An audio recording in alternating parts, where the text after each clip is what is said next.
But first, breaking tonight, the U.S. has carried out strikes on a key port in Iran, the Bandar Kargan naval checkpoint, and the city of Bandar Abbas.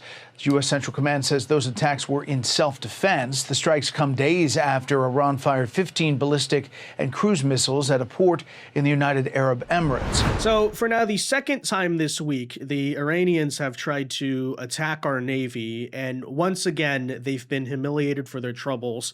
Once again, they got blown up. I'm not sure exactly what they were expecting, what they thought they were going to prove, what the point of this is, but I do think, frankly, it raises some open questions as to who is even carrying out these attacks against the U.S. Navy. And I know it sounds like common sense. Well, Iran is doing that. Okay, but what part of Iran? Are we talking about the Ghalibaf, the political guys? Is it the IRGC? Is it the rogue unit of the IRGC, maybe operating in the South, who's just carrying out terrorism against the United States, and knowing how poor communication is across the country, they're doing so on their own without even top-down government orders? These are open questions to be had, frankly, because I would point out this comes just 24 hours after it sounded like we were trending a little bit closer towards the deal. Oil prices had dropped to about $85. Trump announced he would be pausing Project Freedom because we were making progress and getting close. Reportedly, the Iranians had agreed to relinquish control over the Strait of Hormuz, basically just give up and stop pretending as if that international waterway belongs to them. And then in the usual unserious, ridiculous behavior, 24 hours later, they're once again trying to blow us up in the Strait of Hormuz. Although, let's not forget, we've seen this cycle before, where the IRGC is very gung-ho. We want to do the whole tax, toll, and control the Strait of Hormuz thing. The rest of the government is maybe a little bit more flexible on that. And so every time the government relinquishes or gives us a concession on the Strait of Hormuz, the IRGC basically does a rebellion and says, no, no, no, and then goes through that part of the water and tries to blow something up. So it's possible we're watching something along those lines. You know, the logical response ought to be, you would think that if Iran keeps breaking the ceasefire, then let them find out, blow them up for it. At the same time, maybe you also have to wonder, given how limited and pathetic their attempts to harass our Navy actually are, perhaps this whole thing is just a performative act that's meant to save face with the people, and maybe that's the reason why Trump behind the scenes feels like negotiations are still going well, right? Iran's going to pretend, oh, we blew up their naval ships, guys, look what we did. And then in reality, they're just relinquishing control. And I guess when you're a authoritarian government that doesn't really have free press or anything like that, maybe you can get away with gaslighting your people in that way.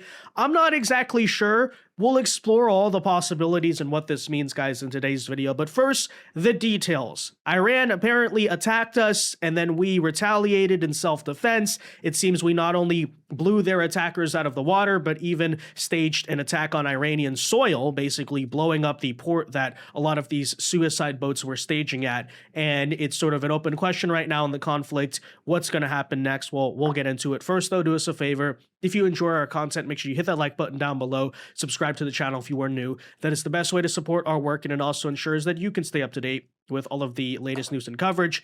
And that said, here was the announcement from President Trump on apparently our destroyers that attempted to cross through the Strait of Hormuz. They got attacked, and they repelled those attacks, as you basically would expect. The suicide boats sent after them were, guess what? Blown to the bottom of the ocean. Well, the U.S. striking back after some Iran actions, CENTCOM putting out a statement saying the U.S. Central Command eliminated inbound threats and targeted Iranian military facilities responsible for attacking U.S. forces, including missile and drone launch sites, command and control locations, and intelligence surveillance and reconnaissance nodes. CENTCOM does not seek escalation, but remains positioned and ready to protect American forces. A short time ago, the president was on the phone with ABC. They type it up this way. President Trump tells me in a phone call the retaliatory strikes against the Iranian targets are just a love tap. It's just a love tap. When I asked if that means the ceasefire is over, no, the ceasefire is going. it's in effect. U.S. Central Command saying that, look, U.S. forces intercepted these unprovoked Iranian attacks and responded with self-defense strikes that targeted launch sites within Iran. The Iranian attack came as U.S. Navy destroyers were crossing the Strait of Hormuz to the Gulf of Oman. A CENTCOM statement saying, in part, quote, Iranian forces launched multiple missiles, drones and small boats as USS Truxtun, USS Rafael Peralta and USS Mason transited the international sea passage. Now, the statement does go on to say that all inbound threats were eliminated and return fire targeted Iranian military facilities, including missile and drone launch sites. No reports of any damage or injuries in this. The statement says the encounter does not constitute a resumption of major operations against Iran, also adding that the U.S. does not seek escalation but remains positioned and ready to protect American forces. Yeah, so you hear those details, you know this is the second time this week they try to do something like this, and as usual, what do you expect the outcome to be every single time? You're going to send your pathetic little speedboat after a U.S. destroyer and not expect to get blown out of the water? I'm not sure whether those boats are manned or unmanned, but regardless, you're basically just losing military equipment and potentially men for absolutely no reason. What is the logic there? Maybe there is no logic, but after all, I guess if the Iranian government is not a normal, rational government, then this is not all that surprising. So here's what President Trump had to say about it, though. We'll read for you his statement. 3 world-class American destroyers just transited very successfully out of the Strait of Hormuz under fire once again. There was no damage done to the 3 destroyers, but great damage done to the Iranian attackers. Yeah, what did the Iranian attackers expect to happen? Well, I actually have some theories on that. We'll pose them in a second. But first, they were completely destroyed along with numerous small boats, which are being used to take the place of their fully decapitated Navy, which is, of course, important to remember. The IRGC claims that they control the Strait of Hormuz. They claim it's theirs. But you may recall that the Iranian Navy, the conventional one at least, actual warships, not little speedboats, has been blown to the bottom of the ocean. Okay, these guys have no Navy, but we control the international waterway, right?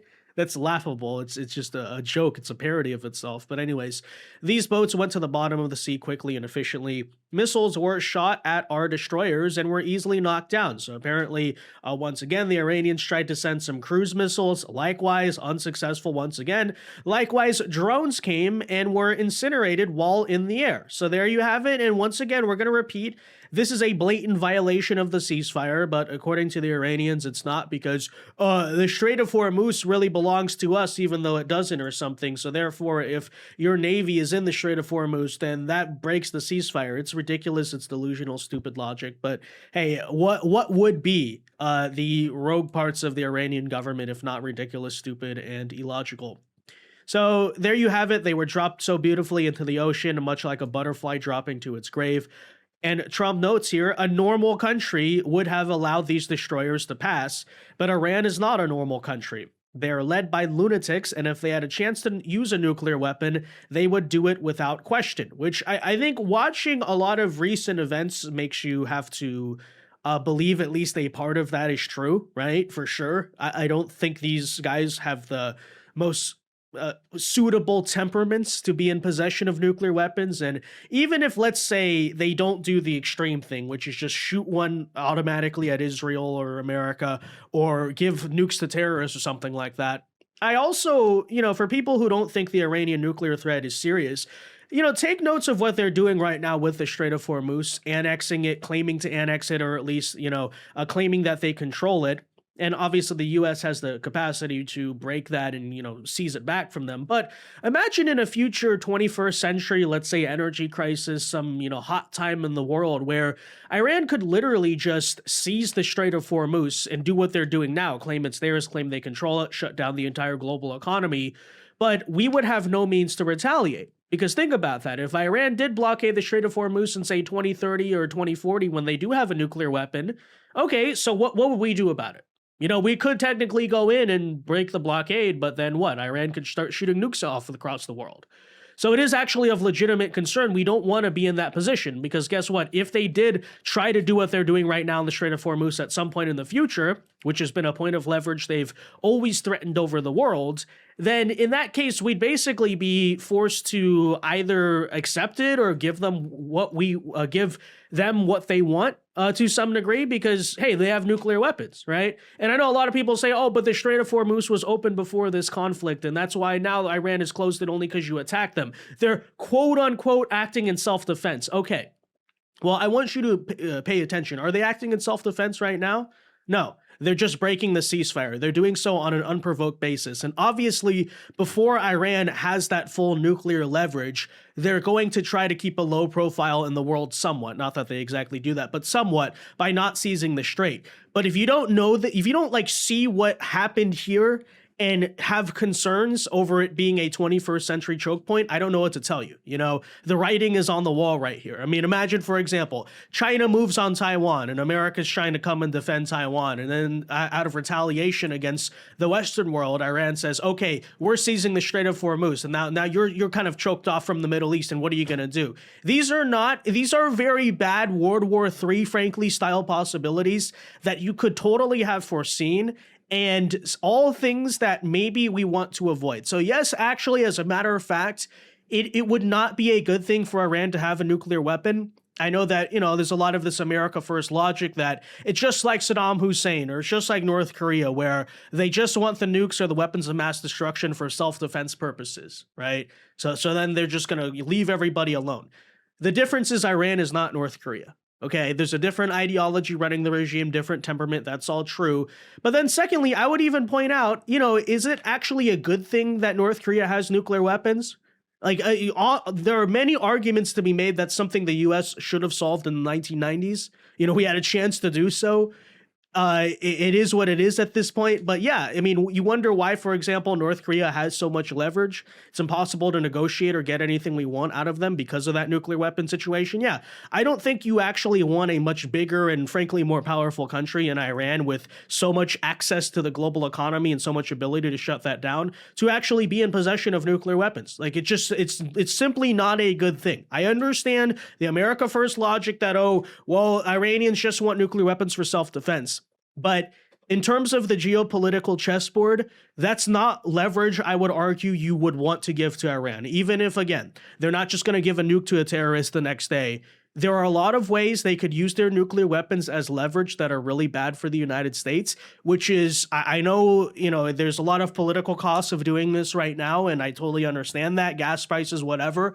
But frankly, I think we're going to look back on this and say, you know, this is something that Trump basically is trying to solve now, and it was good that we solved it now, because look what could have happened as, you know, the 21st century goes on and resources get more scarce and the world comes closer to crisis. Okay, so just something to understand there. But anyways, I know that's a side point, but just want to bring that up because, again, I think what you're watching right now with the Strait of Hormuz, specifically the Strait of Hormuz nonsense, where they're trying to illegally annex this international waterway, and breaking the ceasefire, by the way, is the strongest possible argument as to why this country should not be allowed to have nuclear weapons, right?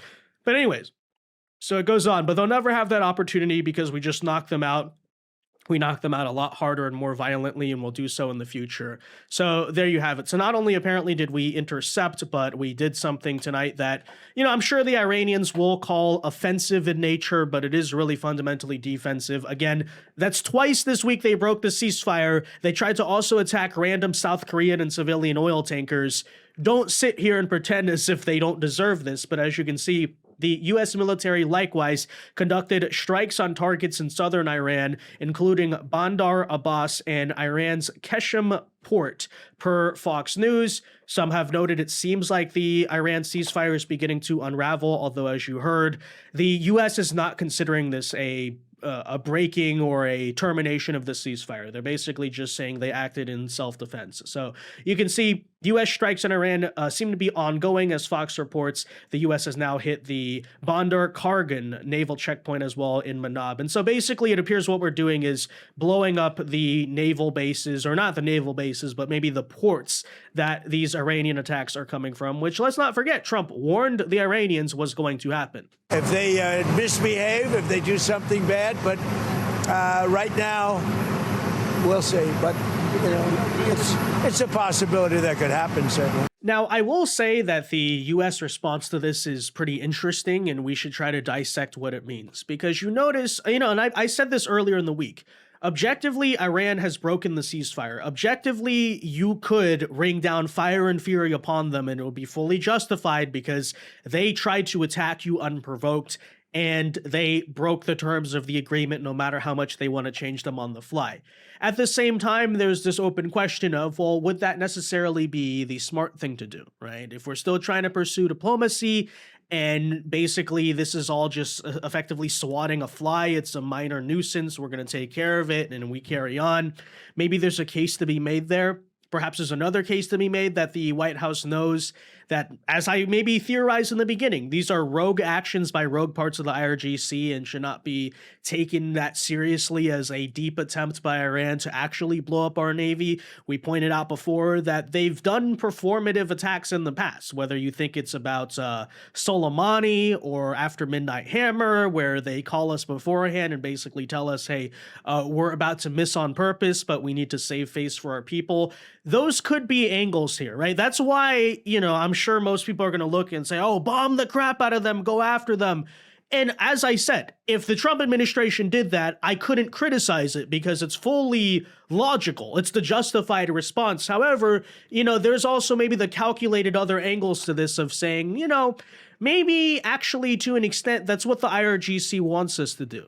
Right? They're basically trying to bait us into attacking them further because, as you can see, there is some sort of delusional, illogical, suicidal nature to these people. So they're basically trying to force you into a response so that way they can once again use it as a pretext to seize even more control of the government, for example, start bombing oil infrastructure across the Middle East more than they already have and just causing a bunch of problems, right? They're basically trying to dare you into doing something like that. And so to an extent, you'd have to imagine if that's the goal, maybe they're fuming in a sense that we're laughing them off, right? That's almost the most insulting way to handle it, is just laugh at them, brush that type of behavior off, not take it seriously, like imagine like some guy slaps you in the face and he's super angry at you and you just laugh at him. Like in a way that's almost a more insulting response than actually slapping the guy or punching the guy back. It basically says, who are you? Like, you're a joke, you're fundamentally not serious. In a sense, maybe you could argue that's also the message we're sending to these people. So I don't know. We'll see, right? I'm not privy to what's being said in the negotiations behind the scenes, but it'll be interesting to watch for sure. Whether what these attacks actually mean, what's going on here and what's the appropriate response. So I don't actually fault Trump for still continuing in diplomacy, given some rogue actions about what the IRGC is doing or whatever, but it still does certainly undermine your confidence that these are serious people who can be seriously negotiated with whatsoever. So, that's the way I feel. Honestly, for me, either response is justified. Like, morally and logically speaking, a full retaliation against Iran, it's hard to criticize, but it might not be the smart thing to do, right? Like, play smarter, not harder to an extent. So at the same time, I don't know. We'll see whether they do want to make a deal. You could, as I floated in the beginning, just continue this blockade and let them keep on, doing this stupid nonsense and, whatever, right? But I don't know, maybe it helps in the eyes of the international community that we're showing we're not the ones escalating here. We're not being the provocateurs, the aggressors. Whatever, but that's the current situation, right? They keep on trying to attack us and they keep on basically getting laughed at, for their troubles. Anyways, that said, guys, let me know your thoughts on this in the comment section down below. Let me know, too, what you think the appropriate U.S. response to this is going forward. That said, be sure to leave a like on this video, subscribe to the channel if you are new, and until next time, God bless and peace.